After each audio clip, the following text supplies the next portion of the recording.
Hi, my name is Mark, and you're about to watch a message that was preached at Calvary Fellowship in Miramar, Florida. At Calvary, we exist to help people take their next step with God. And today, it is our prayer that this message does just that. All right, you guys got the dance moves? I'm going to invite you all to stand. All right. Listen, some of you parents, that song's been playing through your head all week because we also gave your kids a CD to go home and play it even when you were at home. It was a lot of fun. Man, I have a picture of me. You saw it. This was me. There you go. Yeah. You didn't know I was in the Navy, did you? Captain John. And I love playing that character. And when I said, "Attention," those kids stood. I was amazing. I was like the most control I've ever had over another person. And the kids were in awe. It was really fun. They were so in awe that, you don't think about it. It's just me. You're up in front of a group. And there was by the way, there was over 175 registrations. So there was a lot of kids out here. We filled this place. And so you don't think you don't think of yourself as like something special. So I'm walking around and kids would just be like in awe. And they wanted, some of them, and there was one particular girl, every single night came over and hugged me. She wanted to find me. She had to come get me and give me a hug. And I just thought it was so amazing because kids are at that age. Some of those kids are just at an age where there's like a lot of awe and wonder. And my daughter came every night, and we would drive home. Now, that was pretty late because we kept her a little bit later than her normal bedtime. And like all kids, she would just sit there and talk. I don't understand it. I think I talked a lot when I was a kid, so I feel bad for her. But when we got in the car, it was like nonstop talking, and she's 3.5 right now, so it's all in a form of a question, right? It's like, why, right? So we get in the car, it's like, where are we going? I'm thinking, you should know, right? I'm like, we're going home. Where's mommy? She's at home. Are we going there? Yes, we're going there. And she'd be like, what, are we coming back tomorrow? Yes, we're coming back tomorrow. And then she says, does the church have bread? I'm like, does the church have bread? Well, not tonight. They don't. Why not? Oh, well, because they have it on Sunday. And because she loves the tostada and, and the leche con chocolate. I don't know if I said it in the right order, but that's what she likes. And she looks forward to that. And I'm like, no, that's not till next week. Why? I'm like, because that's just the way it is. Do you want to go to the store and buy some, or do you want to go home? I'm like, why don't we just go home? Do you want to go to the store and buy some, or do you want to go home? Which would you like to do? Do you want to go to the store and buy some, or you want to go home? I'm like, all right, Charlotte, that's great. When they're young like that, they're at that stage where everything is why, right? Everything is why this, why that. And it's not like they're questioning you in a rebellious way. It's just they want to know. They're like little sponges. And kids ask questions because that's how they grow. And at a certain age, they really begin to understand a little bit more. My daughter, Gwen, she's 1.5. She's not quite there. She's learning words. She knows a lot. She knows more than she can communicate, but she can't actually ask why yet. So she's not there. But when they get to that, it's through this process that they assimilate and they learn and they grow. And questions for kids are the key for them to grow mentally, emotionally, and spiritually. And as a good parent, right, as most good parents, I want my kids to grow. Now, the truth is, I wish they could stay just like they are right now. But, there are times because I love them and they're so cute. But the truth is, I do want them to grow. I want them to grow physically. I want them to grow emotionally. I want them to have amazing lives and grow in their knowledge. I want them to have families. And I want them to prosper and enjoy the life that they have. Now, God, as a heavenly Father, He also feels that way to His children. That's us, to His creation.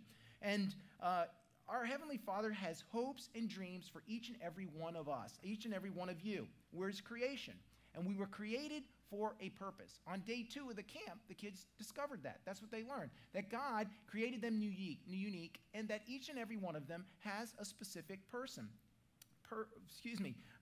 purpose. Now listen to Ephesians if you would. It'll be in your outline. If you want to get it out and get ready, you can be ready, or you can see it on the screen too. But it says, for we are His workmanship. We're God's workmanship. And that word workmanship is actually this Greek word poema, which we get the word poem, right? This creation that comes from His heart, this thing that He owns, and it actually is sometimes translated as His masterpiece. So we are His masterpiece, created in Christ Jesus for good works that God prepared beforehand that we should walk in them. So God gave us this purpose, and He's given us things to do.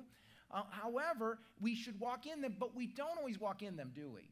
I mean, I don't know about you, but if I look at my life, I don't feel like I'm always walking where God wants me to walk and doing the things that God wants me to do. And so God has great things for us, but I don't know if we always get there. And do you know why that is? Because I believe it's all about our hearts. It's a heart issue, right? Like if our hearts were kind of more into it, maybe we would follow him a little bit more. See, the heart is the center of our spirit and emotion. And we tend to go with whatever our hearts tell us. When I was young, I had a paper route, which was really kind of cool. My grandmother wanted us to be industrious and to learn to do things. And so when I was very young, I was probably like 8 years old, I had the Sunday paper route, and that's always the bigger paper. They don't even deliver papers much anymore, do they? But when I was a kid, that's how everybody got their news. And we'd have to put them together and deliver them. And so consequently, I would have some money. And I would build up some money, and I'd have money. And of course, if you're a kid who's got money and it's burning a hole in your pocket, you want to spend it. And there was this place about a mile down the road from us. Maybe it probably seemed longer, but maybe it was only a mile. I don't even know. But we would ride our bikes, or we would take the long, long walk all the way down to this place called Parker Drug. And it was like a drugstore, but it had candy and it had comic books. And that started my love for comic books because I would spend my money on candy and comic books. Well, it was the weekend before Halloween. And I had this money, and I was just like, man, I sure would like some candy. I would love to get some candy and maybe go get some comic books. So I decided, I took all of my money, and I went with my friends and my brothers, and we went all the way down there, and I spent all my money on candy. You know, do you remember those little necklaces too, the candy necklaces? That's some sick human that gave those to kids, because you put them on, you sweat all over them, and then you're eating them, right? And then your neck is all, it doesn't even, I don't know. And they still make them. You can buy them, by the way. Maybe I'll get one for my daughter. We'll see. And then, so I spend all my money on this candy. I load up on candy. I'm eating candy that whole week, and Halloween comes, and there I can get tons of candy for free, right? It's like, after that, I was like, what was I thinking? Even though I knew, right, I knew that Halloween was coming, my heart was telling me something else. I want candy. And so I went and got the candy, and I spent all my hard-earned money. And I was thinking, man, I could have had candy. I'm going to have candy for weeks now if I just waited a little bit. But my heart was telling me what to do, because the heart wants what the heart wants. And sometimes we go and do what the heart asks us to do. That's why when we were little, the first word we learned, or one of the first words, every one of you learned it, was mine, right? That's mine. It belongs to me. That's mine. It's my heart wants it. It's mine. And our heart is generally the thing, even though we have mental knowledge, is generally the thing that we go with. That's the thing. If our heart wants it and our mind's saying something else, we're going to tend to weigh that out, and we may go with the heart. That's what tends to happen. So imagine with me, though, for a moment, if God had our hearts, okay? What would it look like if God had our hearts? Listen to what 2 Chronicles tells us. It says, "For the eyes of the Lord move to and fro throughout the whole earth, that he may strongly support those whose heart is completely his." Man, who doesn't want God to support them, right? I mean, every one of us wants God to support us. Man, I love that. In fact, some of the versions say, show himself strong on their behalf. I want God to show himself strong on my behalf. And God is looking for those hearts that are loyal to him. So let's just imagine for a minute the most spiritual person you may know. Now, I'm just going to throw out Billy Graham, and I don't know if you know who Billy Graham is, but for the last 50 years, he's probably the most prominent evangelist that we know, and maybe the person who's reached the most people throughout history that we know of, because he has actually spoken to 215 million people, live audiences in over 185 countries. Think about that for a minute. I don't know how many people have spoken to those people live. Never mind the telecasts of TV shows and all those things. I remember watching them on TV when I was little. I remember those days. And he also had an audience with 12 different presidents, every one of them going all the way back to Truman. Can you believe that? That is something that God did amazing work in this guy, Billy Graham. But maybe somebody from the Bible we could pick out as a guy like Daniel. The Bible tells us, or never says anything bad about Daniel. He seems to represent a guy that had his heart that was loyal toward God. And this guy was like the third ruler for 2 different world empires. I'm not saying a country or city or town, world empires. God favored him so much so that when the Medes and the Persians took over the Babylonian Empire, which he was a part of, they kept him on and made him like the number 3 guy. So, man, God just blessed him. Now, there's always Jesus, right? We could say that's a spiritual guy. And I mean, he's the greatest miracle worker we've ever seen in this planet, in history. The God working through people whose hearts are loyal toward him. Now, God also used other people. Before you think, man, I think I could be Jesus, because I don't think I could be Jesus. And we're saying, I don't know if I'm as spiritual as these other guys, or that's what I'm called to. But God used other people. He used a woman named Esther, and she was just beautiful. And all he did was made her queen, and then she saved the nation of Israel.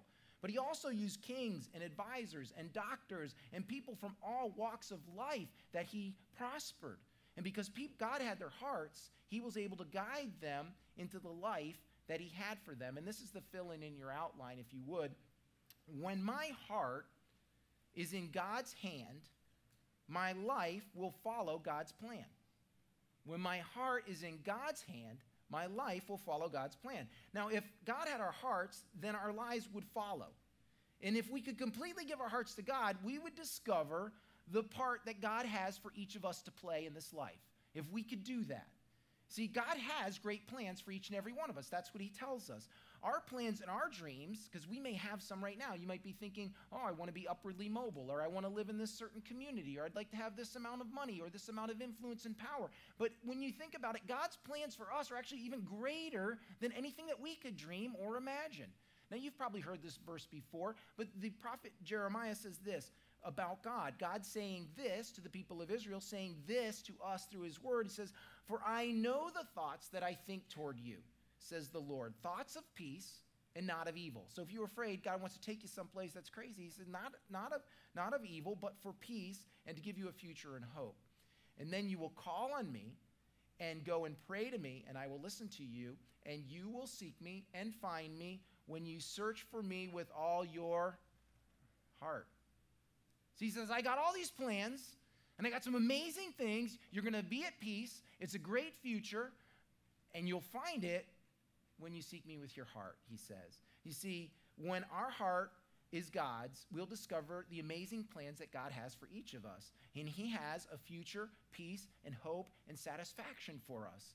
So how do I know, or how do I know God has my heart, or how do I give my heart to God? Could be the question, right?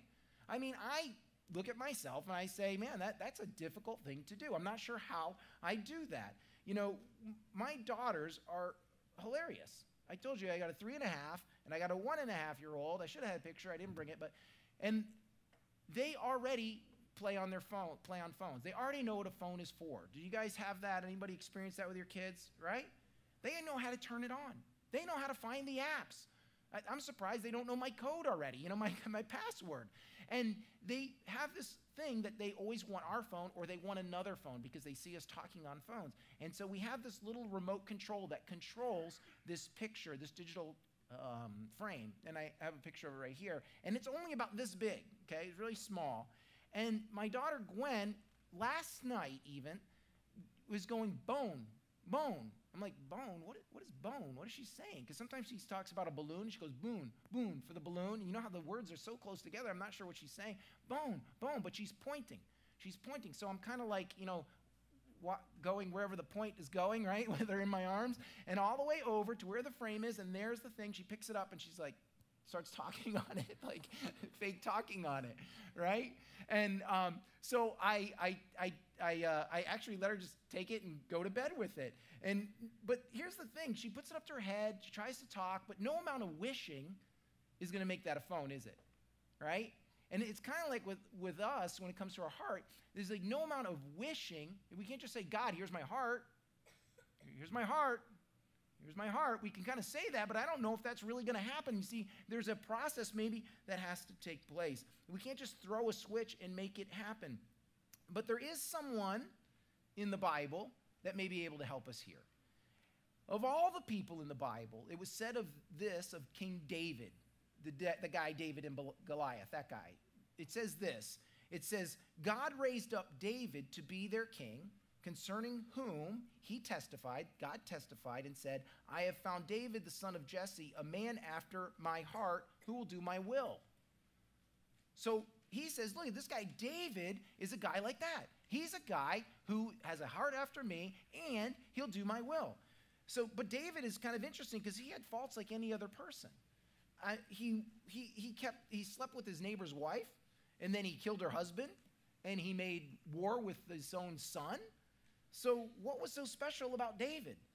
What did David have that other people didn't have? I think that if we were to look deeper and see, we might be able to find out something from David. You see, David actually wrote part of the Bible. And you guys know we're in the book, Psalms of the Kingdom. We're looking through the Psalms, the songs of the kingdom. And David actually wrote 73 of the 150 Psalms that are there. Now, Psalms are simply ancient songs. And we've been talking about this in our series. And people wrote as they felt that they should write about life. And they sang about the things that were important to their lives. And these Psalms sometimes are very gritty and real, as even David talks about wanting to punch out the teeth of his enemy. And he doesn't hold back, and he just expresses his emotions. And they talked about both the good and the bad, the joy and the desperation. And the Psalms were a statement about their lives and the world that they understood. Now, in Psalm 139, David begins with what he has come to know, what his experience has been about God. And so we're going to kind of skim through it a little bit. But as he begins this psalm, he says, listen, God, you know everything about me. Oh, Lord, he says, you have examined my heart and know everything about me. You've seen my heart. You know everything about me. And he says, there's not a place where I can go. Not only do you know my heart, but there's no place that I can hide. He says, I can never escape from your spirit. I can never get away from your presence. So you know me deep inside, and there isn't even a place that I could hide. If I close myself in a closet, you still know where I am. If I'm doing bad things in a bad place, you're still there. You don't run away from me. And if I'm doing great things and good things, you're still there. I see you. You see me. And he says, not only that, you know so much about me. You even formed me. You're the one who made me. He says, you saw me before I was born in the Psalms. Every day of my life was recorded in your book. Every day of my life before I was even born, God even knows where we're going to end up. And he says, every moment was laid out before a single day had even passed. God, you know so much. You know my heart. You know my thoughts. You know where I am all the time. He goes, you even know my future. I mean, he definitely knows my past. So God also, he says, has wonderful thoughts for me. All of this, and you still have wonderful thoughts. He says, how precious are your thoughts about me, O God? They cannot be numbered. I can't even count them. They outnumber the grains of sand. And when I awake, you are still with me. You don't leave me. You're always there. He says, the number of grains of sand. I don't know if you've been to the beach. Sand gets everywhere, right? It's all over. You wish it wouldn't be on you, but it's all over that beach. I don't even know how many hundreds of thousands of millions of billions grains of sand there are. And David compares God's thoughts, his precious thoughts that he's thinking about you and me. If you were to calculate that, he'd be thinking 1,000 thoughts a minute for the next 1,000 years. That's how much God is thinking about you and me. So David writes this verse that I believe, though, and he gets to the end of the psalm. He's building it up, and he's saying, if you know everything, God, you know where I'm coming from, you know where I go, you know the thoughts that I have, you've even formed me and made me for a purpose, and you have these thoughts that are amazing toward me. And he starts to get to the end of the psalm, and I believe that his concluding verse is probably the most powerful verse and statement about the Christian life that we could understand. He says, because this one verse, I believe, has the power to transform us. It has the power to keep us close. It has the power to move our heart toward God, because we're saying, how can we do that? And David, you had the heart after God. How did you do that? It has the power to get us where we want to be. And here we find the key to David's heart. Is this one idea that continually brought him back to God despite his failures, even though he was failing at times. And it kept him continually seeking God.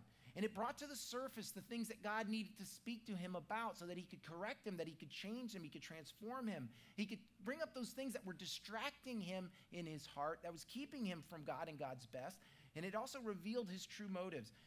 He says this, he comes to the end of it. Here it is. He says, search me, O God, and know my heart. Test me and know my anxious thoughts. Point out anything that offends you and lead me along the path of everlasting life. You see, it's this invitation to God to invite him inside and start to do the transformation that you and I can't do, right? If you know God everything, then you know my heart. And because it's not about what God is going to find in David's heart. God already knows what's in David's heart, right? It's really about, this verse, what God's going to reveal in David's heart to David. Think about that for a minute. He goes through all this whole verses and he says, you know everything, God. You know all this stuff. So you already know it. But now you search it and you show me. And so I kind of put it like this. My heart will belong to God. It's in your outline. When I ask him to search me and show me my heart. My heart will belong to God when I ask him to search me and show me his heart. Now, why is this question so important? Because David didn't even understand his own heart most of the time. David went from this innocent shepherd boy who comes flying onto the scene in fame because he defeats this guy Goliath.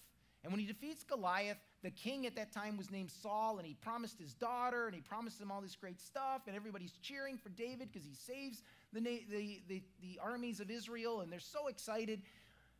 And then Saul has his own little falling out, and now Samuel anoints David as king, but he's not king yet. He doesn't wear the crown. But Saul is jealous. Saul doesn't want this guy to become king, and so he starts to seek David's life. And there are times where David is running from Saul, running away from Saul, and hiding in the wilderness. And there's this one scene where Saul decides, I'm going to kill him. This time I'm really going to get him. I'm not just going to try to throw a spear at him or just fool around. We're going on an excursion and we're going to hunt him out. And so he's in the wilderness and he's got his army and he's searching for David. And David's hiding in a cave with some of his men. And maybe they were in different caves, but it happens to be that the one cave that David's in with a bunch of his own army men, Saul decides he has to relieve himself. Yeah, go to the bath, number 1, okay? Maybe number 2, it doesn't say. But he goes in, maybe it was 2 because he seems really distracted. Saul goes into the cave. He's out in the bright sun, the wilderness, the desert. He gets in there. His eyes are not adjusted. He, gets himself ready, starts his business. And then David's men are like, David, do you see this? Your enemy is right here. God has delivered him into your hands. He's right before you. Go over there. Take this knife. Take this knife. Go. Take him out. Kill him. This is it. God has given him to you. Go. And David's thinking, man, this is God's anointed. Far be it from me to take this guy out. And so he doesn't. And he lets him live. And this whole little thing transpires where Saul finds out and he's like, oh man, you're better than me, David. Here's this guy who saves this man. And yet, later David becomes king. Sees a woman bathing next door. He's like, I want her heart, right? Heart, I want. And so he starts listening to his heart. Bring her over to the castle. So some things happen, and she becomes pregnant. So he's trying to figure out, what am I going to do? Because she has a husband, and he's going to find out, and this is not going to look good. So he brings the husband back from the battle that he's in. He's out to war, and he comes back, and he tries to get him to sleep with his wife. Won't happen, so he sends him off with basically his own death warrant in his hand. And he says, hey, listen, when the battle's hot, Joab, commander of my army, move away from this guy Uriah, withdraw. So he's battling like 100 people and he's going to die. And that's exactly what happens. And so David sleeps with this woman. He murders the husband. And we think, man, David, how could David be? How do David, you spare this guy's life who wants to kill you. And this innocent man that lives next door to you, you end up killing. It's like sometimes we don't even know our own hearts. I mean, have you ever done something where you've wondered, like, how could I have done that? It's hilarious when I come home, and you guys have experienced, any husband here has experienced it, and maybe the wives have experienced it too. I'm not picking on you wives. But sometimes I'll call, hey, Mom, hey, Carol, what would you like? I was about to say Mama. Sometimes I call her Mama. Said, what would you like for dinner today? Where would you like to go out to eat? Oh, I don't know. Right? I just want you to tell me, please tell me where it is. No, I don't care. Okay, let's go here. No, I don't want to eat there. Okay. All right. How about here? No, I don't want that either. Well, what do you want? I don't know, she says. I don't know what I want. There's been times where she's been upset, like in tears and just having a bad day. And a lot of times it's because of me, but one time it wasn't. And I was just like, honey, what's going on? She goes, I don't know. I'm upset and I don't know why. She didn't know even what was going on in her own heart. Man, have you ever had a dessert like a cake or a pie and it was so good, right? And you're like, I'll have a little slice every day. Somehow it got eaten by the end of the night. Like, how did that happen? I didn't even know my own heart could do that. I bet you guys have done this. You started binge watching, because that's what it's all about right now, right? Binge watching. It's like 8 And we go, I'll go to midnight. And next thing you know, it's 6 in the morning, right? How did I end up doing that? That's not really what I wanted to do. You see, sometimes we don't even know our own heart. And actually, the prophet Jeremiah tells us the same thing. He says, the heart is more deceitful than anything. It's incurable. Who can know it? It's more deceitful than anything. Who can know it? He's saying that about our own hearts. And it's something that we have to understand and we have to believe. And I bet every single one of you, just as I've been saying, has experienced that at one point because you said, why did I do that?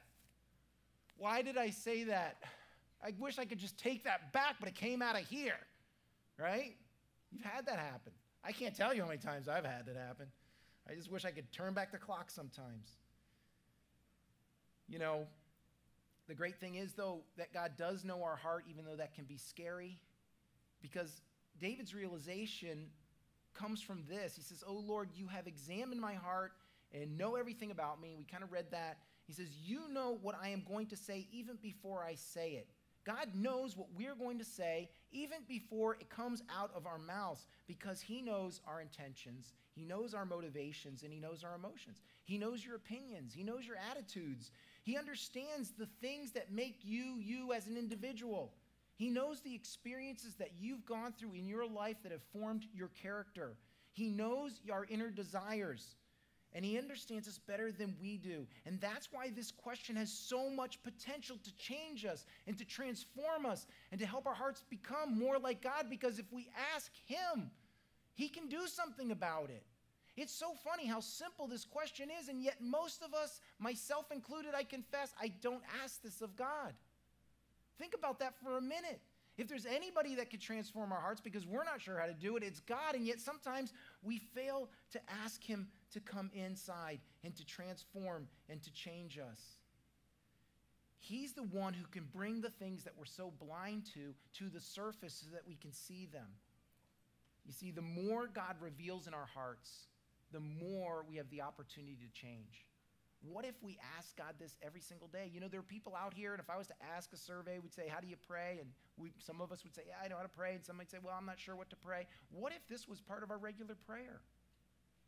God, search my heart and show me. Search me and show me, God. Just search me and show me. If we did this every day, it's kind of like working out, right? God reveals a little bit more. He shows us a little bit more. We begin to transform our hearts because you don't go instantly from this person, we don't really know our hearts, to this guy who's like, our hearts are sold out to God. I've rarely seen that happen. I don't know if anyone's seen that happen. It doesn't normally work that way. It's like anything in life. It's like growing. We grow closer and closer and closer and closer to God. And that is great news because it means that you're not weird. And you're not different than the next guy. Because sometimes we think, well, I experienced that. Is their heart like that too? It means we're normal.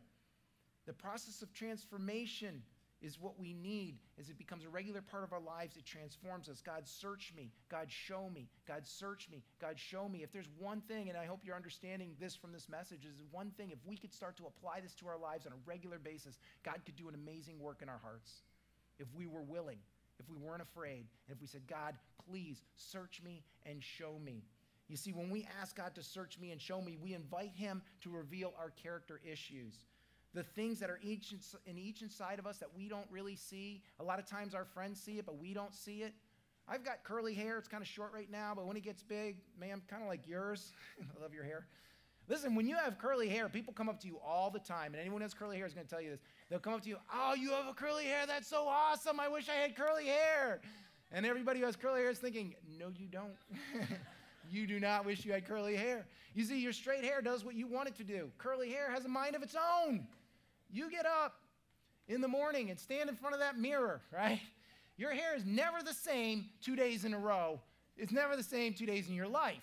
And you're trying to get that stuff to work. You're like exercising the demons. You get so frustrated. There are days where they just, one's sticking out. And I'm just like, forget it. That one's it wants to do what it wants to do. And I walk out and my wife goes, John, you got a curl out of place. And I'm like, don't touch it. The others will get jealous and they'll want to be out of place too. Just leave them, right? Once your hair, if it's curly hair, guys, I want you to understand, once it's in position, you don't touch the hair, okay? Nobody touches your hair. I don't let people touch my hair. And that's where I was. Not even about 10 years ago, I'd be like, nobody touched my hair. And if someone touched my hair, I'd get super mad because now it's like a poof right here where they touched. It's just like, I remember one day I was riding in a Jeep, and I hate convertibles because you know what happens to my hair, okay? And I'm going down the road, and I'm just like, this sucks. I'm trying to hide, and I'm saying, can't we put the top up? And I'm saying, I'm complaining, and a friend looks over at me and says, you know what? You are so vain. I never thought that before. I mean, I'm a pretty humble guy. I'm going to Bible college. Like, come on, right? And I didn't even think about it. But that thing just stuck in my mind. It was God. I didn't even ask him, and God said, like, I'm going to search your heart, and I'm going to show you something. And as I was like going down the road of life, just thinking, and this verse kept standing out to me. It's like, she was right. I am vain, and now I let people touch my hair. But listen, God had to reveal that to me. I didn't think I was. I didn't think I was hung up on looks. I didn't think I was hung up on this appearance. But it's like, you know, if you can't walk down the road with your hair a mess, then maybe there is something inside of us that God wants to reveal to us. I'm not saying we all should, okay? But I'm just saying that if we can't, maybe there's an issue. When we ask God to search me and show me, he's going to help us know our motivations about who we are inside. But he's also going to help us fix our relationship issues. There's relationship issues that we have that are sometimes stemming from what's in here. That sometimes the problem is not out here, but it's in here. You know, we have a problem sometime with our boss. How did that boss get into that position? I don't even know how he made it there, and I can't stand him, right? And because of that, he's the whole problem with my job, right? Maybe it's your friend. Every time they get on the phone, that's all they talk about. This is all they are. I don't even know why I'm friends with them. Why do I even pick up the phone? That's what we're thinking, right, sometimes? And we're thinking they're the issue. We come home, and maybe my wife, I don't know, she's got problems, right? Or the women are saying that about the men. It's like it's all, my situation, my relationship is all about them, right? Listen, when I have a disagreement with my wife, I am always right, okay? I am. In my mind, I'm playing it over and over. I did this right, I did that right, I even said this right, and she needed to hear that. You know, it's like, this is what's going on in my mind. And then I hear her side, and I'm like, ooh, yeah, I guess maybe I made a mistake there, right? We don't even know our hearts. It's more than likely that something is going on inside of us that's contributed to the situation that we're in our relationship. And a lot of times we just don't look at those things that are in our lives, and we try not to see them. And maybe they're coupled with a character flaw or whatever it is, and we're just not willing to look at those things. But those are the things that maybe are contributing to our relationships. A lot of times when we do counseling, it's always the other person, and there's this whole built-up set of arguments for why it's the other person. When you really just got to get down to the root issue and find out, man, that there's stuff going on in each and every one of us. What is my part in this? That's what we have to ask ourselves in a relationship issue. It's what we should always ask in a relationship issue, no matter what relationship it is. God, search me and show me. What is my part in this? Because we can't change the other person. We can't make the other person do something that they don't want to do, but we can change ourselves. And if we change ourselves, then maybe God's going to use that to change them. And then that's going to change our situation. And so we might go to our job and have a whole new outlook because we're focused on us, not somebody else, or our marriages, or any other relationship that we have. You see, when we ask God to search me and show me, we invite him to clean up our messiness. You know, we have a lot of sins, guys. We all do. If we compile them together, I don't know if each individuals have a lot, but I know I do. And like, I don't really want God to show him all those things, right? There's certain things we don't want him to see. Websites that we go to, or things that we're doing, or things that we said in conversations that we're not wanting him to hear, or whatever it is, or emotional outbursts, and we say, God, maybe we don't want to see those. And it's kind of a scary idea to let God see those things. You see, we also might have hidden traumas, or hidden situations, experiences that we've gone through that we are a little nervous to look into because it brings up that pain, those abuses, those things that we went through that weren't even our fault. But sometimes we're a little bit nervous, but if we don't, then it's harder for us to get our hearts where God can use them best. My daughter Charlotte got a cut on her knee, and she was complaining about how it hurt, and she was using it as an excuse, I think, not to go to bed. And I'm like, all right, I'm going to put some iodine on it. Iodine is so awesome. And so when I put it on, it starts burning. She's yelling. She didn't want to do it. And we wake up the next day. I'm like, how's your leg? Oh, it feels awesome. I'm like, so see, it worked. Next time, listen to Poppy, okay? And because sometimes we fear the thing that's going to heal us. Nobody here, I don't think there's anybody here who wants to go to the doctor. My daughter does, which is amazing because she knows she's going to get a lollipop. But I don't want to go to the doctor. Nobody wants to go because we're going to find out things we don't want to hear. But it's how we heal. My wife and I, we got married. I think I have a picture up here. There we are. This is in Mexico, by the way. We did a destination wedding. We ran away, and this group of people came, and Pastor Bob was gracious enough to fly out and do our wedding at that time. And, man, we had a great time. And we went to one resort for about 4 days, and then everybody left, and we went to another resort. Yeah, it's for the honeymoon. And so her mom's like, can you give me the keys to your house? Now, I was a bachelor. I had a house, but no female ever touched my house, right? And he's like, I got messy closets. Part of it was being remodeled. It's like just a mess. I don't want to give my keys over to her. I was reluctant to give the keys over to her for my house, but I decided, okay, I'm going to give them to her. When he came back, man, I was so glad they had cleaned it up. They had rearranged the cabinets. It was so beautiful. Things looked great in there, and we were both very happy. You see, it isn't easy to turn over the keys to our heart to someone, to give over to God, because we have a lot of stuff in our closets. And we got a lot of messiness in there. But just like my mother-in-law cleaning our house, God's going to come in and make transformations that we're going to be happy about. God's going to come in and transform our hearts when we ask him, search me and show me. Search me and show me. And you're going to be glad that you did it. If you need help with that today, we offered it last week, and I'm going to offer it again. We do counseling here. Just write in the prayer section on the bottom, counseling. Just write counseling, that one word, and we're going to send you the information you need to get counseling help. But when we ask God to search me and show me, we invite him to be a part of our destiny. Ultimately, that's what we're asking him to do. We're inviting him inside to say, God, if you transform my heart and you get me to the place where I can love you the way you want me to love you, the way I can be obedient to you, then I know you can do something, because we all might be standing right here. God, I'm not sure if I want to go where you want me to. I want all your blessings, but I'm not sure if I want to make the transformations that you want me to make. Well, you don't have to do it. If you say, search me and show me on a regular basis, God's going to transform you, and it doesn't happen all at once, but you're going to be moving like this. Moving like this. And every step that you take this way to where God wants you to be, you're going to experience joy and freedom and relief and peace in your life if we could just say, search me and show me. You see, when your heart is in God's hands, then you will follow God's plan. When you place your heart in God's hands, you will follow his plans. Have you guys ever thought about how you want to die? I mean, some people say I want to go into my sleep. I definitely don't want to drown. That's me. But if you ask me, this is how I want to die. I want to blow up. Bam! I want to go in a big way. Just bam, I'm out. You know, you've heard that phrase. It says, it's better to burn out than fade away. I don't want to fade away. I don't want to be the person that just didn't use much of their lives. They're just kind of like Independence Day. We will not go into the night, right, when the aliens attack. I don't want to go into the night, crowd away. I want to burn out. I want to go out with every bit of everything that I have left.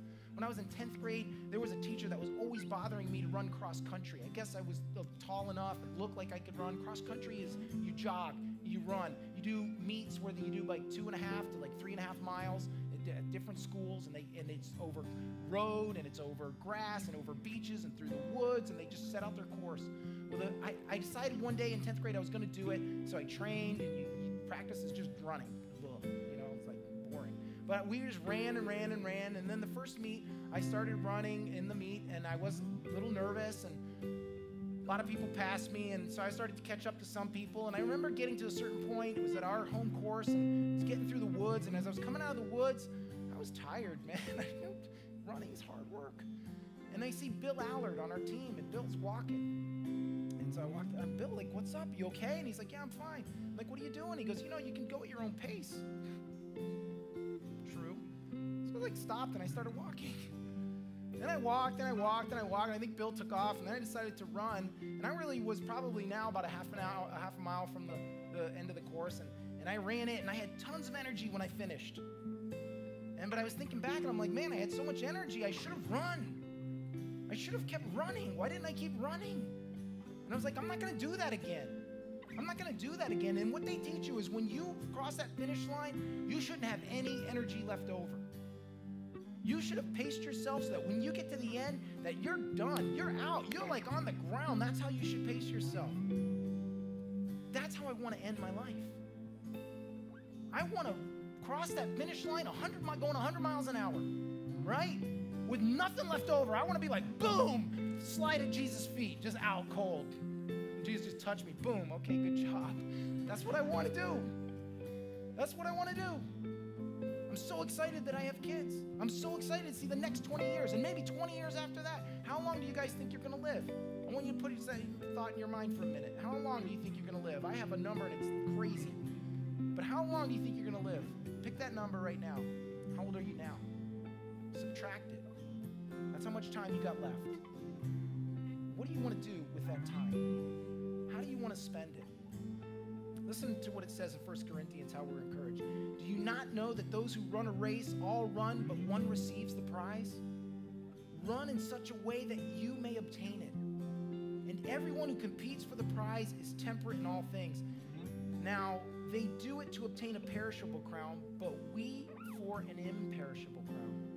It's an amazing reward. And right now, as we're standing right here, there's a lot of things that are keeping us from our heart being over there because we want the crown that we have right here, but it's perishable. But if we can start to say, search me and show me, start to move to this place, we can obtain that crown that doesn't fade away. We can cross that line, having used everything at the end of our lives, every single bit of what God has given us. And my prayer is that that would be it for each and every one of you. And it will start when we say to God on a regular basis, search me and show me. Search me and show me. I'm going to close in prayer. But before I do, I just want to say that every person who says that they're a Christian that has asked Jesus into their heart started really fundamentally with this very question. Because there were things that were going on in our lives. God had brought us to a certain place that maybe we said, God, all I know, I don't know anything else. I don't know anything else, but all I know is that I need you. That's all I know. Search me and show me.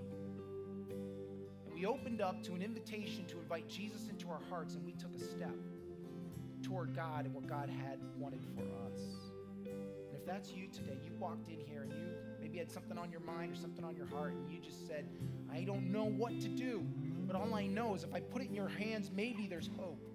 And if that's all you have today, I want you to say a prayer with me after this and invite Jesus into your heart. Well, he will come inside and begin to transform you and make you new, and will also ensure eternity with God in heaven and those that are waiting for you there.